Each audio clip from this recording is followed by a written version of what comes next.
After I was back in Bog Walk with my father, my life returned to the same old story. Back on the street again. I was all over Bog Walk, sleeping from house to house. My father asked one woman who was very kind to me. She treated me very kind and always looked out for me. Her name was Miss Kitty. She's the only woman who never treated me bad. Rosie was my best friend. We did everything together. We stole food, we stole our neighbors' chickens and eggs, and we were always fighting with other kids. She made sure I was clean and ate my dinner. I only left her house because I wanted to do my own thing and run the street with my friend named Rosie. We were always on the road. We would go to the river and swim all day, catching shrimps and fish from the water to make dinner for that day. Rosie was very fearless. She would fight and cuss all day. We were troublemakers in the village. I can still hear old Tomapee's voice shouting at us. These girls are going to turn Jamaica into foreign and turn foreign into Jamaica. Tomapee was my father's best friend, Hopiton's brother. He was very kind to us, but we would still steal his food whenever he turned his back. I remember he placed his food on the housetop, thinking it was safe there. But Rosie and I were determined. I reached up high, and together we brought it down, just so we could have something to eat. Tomape was very upset, and from that day we lost access to his house. He didn't trust us anymore. As my mom now lived in Kingston, my father had moved on with his life. He always had different women come into the house to sleep. And then they would leave early in the morning. I remember Claudia Faisang. She was a very strict woman, but she would spank us if we did anything bad. One day, there was an argument between Claudia and my dad, and she packed up her clothes and left. My dad found another woman named Marjorie. She had one child at the time. Her name was Latoya Allen, otherwise known as Lati. Now I was living with my father and his girlfriend in one room. At night, I would spread a piece of cloth on the floor to sleep, while my father and his girlfriend slept on the bed. That was our life. But I was very rude and disrespectful to her. And each time Marjorie and I argued, my father would beat me. That was how things went in that house. Marjorie gave birth to a baby girl, my little sister. Her name was Christine Sharp. Now I had another baby sister to love. My dad and Marjorie had an argument, and Marjorie packed her clothes and left my dad again. Now I am back again with my dad and the empty house again. I started to visit my grandfather's house. Sometimes I would sleep with my other cousins there. But Grandpa was not an easy man. He was very light-skinned, almost like a white man, with a straight nose and piercing blue eyes. My father had a few brothers and sisters. I only knew my uncles. I never saw any sisters, as maybe some may be dead. My dad's brother, Uncle Vivian, he lives in America with his wife, Mrs. Shaw, and her kids. For many years, my dad had another brother, Uncle Alvin. He lives in the United Kingdom with his family. Beaky, my other uncle, had 2 daughters, Marva, who passed away years ago, and Opal, who left the family yard at a young age, and my father's other twin brothers, Papa and Pepe. I have many cousins living in Bog Walk, but none was able to help. Papa had 3 children, Yvonne, Linda, and Piea. Sometimes we would hang out together at Grandpa's yard, where our big cousin, Marcia, was also living with her kids. Grandpa didn't want me personally at his house. I was always arguing with him for some reason. I would turn my head to the sky and say, Jesus, please help me. One day he lost his temper and threw a big stone. It missed my head and flashed right past me. I was terrified. One day my grandfather called me. I was at my friend's house playing games.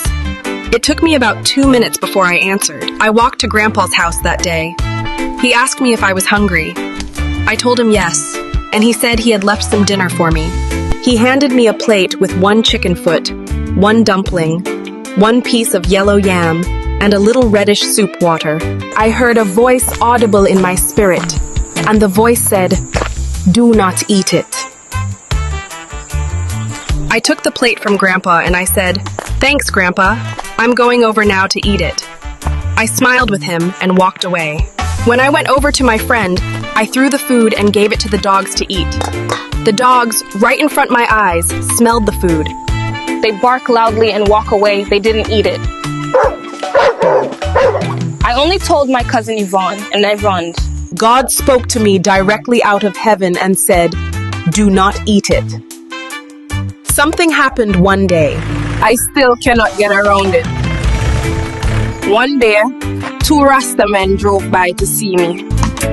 One day, they were playing some reggae music in the car, and they wanted me to do music. I was at Grandpa's house in Pleasant Hill, Bogwalks. He shouted at me so loudly that day. He says, "Elaine, come out my yard!" The two Rasta men park on the roadside. Grandpa was cussing me out. I started to cry loudly because I was ashamed. I looked up in the sky and I said, "Judgment and fire," very loudly. I screamed, "Jesus," as loud as I can. It was a sunny day. Instantly I heard thunder roar and the rain comes down immediately. Only where I was standing, over me, like Jesus had heard my cry. I remember one of them said, "Empress, you're full of power, sister." I was frightened myself. According to the Bible, now I know that the Lord saves his anointed. He will answer him from his holy heaven, with the saving power of his right hand. Psalms 26. God heard my cry and answered. Grandpa hated me more from that day. He didn't like Papa's children either. He had his favorite grandchild that he loved. My father's mother, we called her Mom. She died years back. We always wished she was around. She was much kinder than Grandpa. My aim in life is to make it big so I can help my poorer side of the family. And I always promised myself that Linda, Piea, and Yvonne, I would help them when things get better. Because we suffered together, but unfortunately Yvonne died. One day I was coming from school and I saw my cousin's auntie. She told me that my mother's daughter, Honey, had passed away in a tragic accident. I was very sad. I cried all day and all night. My mother never spoke to me for a long time. She said if I had stayed with her, Honey wouldn't have been on that truck. I believed her. She told me words that pierced my heart. She said it should have been me instead. She even blamed me for her daughter's death. I blamed myself for years believing it. I never realized the devil was also trying to kill me. Because there is purpose on my life, which I will tell you later on. I remember my dad getting me ready, and we went to Kingston to attend the funeral for my little sister, Honey. As we entered the cemetery, my mother was sitting on a grave. She was dressed in black. She was crying. She hated me even more. She didn't look at me. She never spoke to me. She once called me monkey and said I am just like my dad. After returning back home, I never saw my mom again for a while. My mother came back to Bogwalk, where she started to build a house. She was back with my father again. This time, she was pregnant and gave birth to another baby girl. My little sister was born, and they named her Karen Sharp, but we all called her Panton.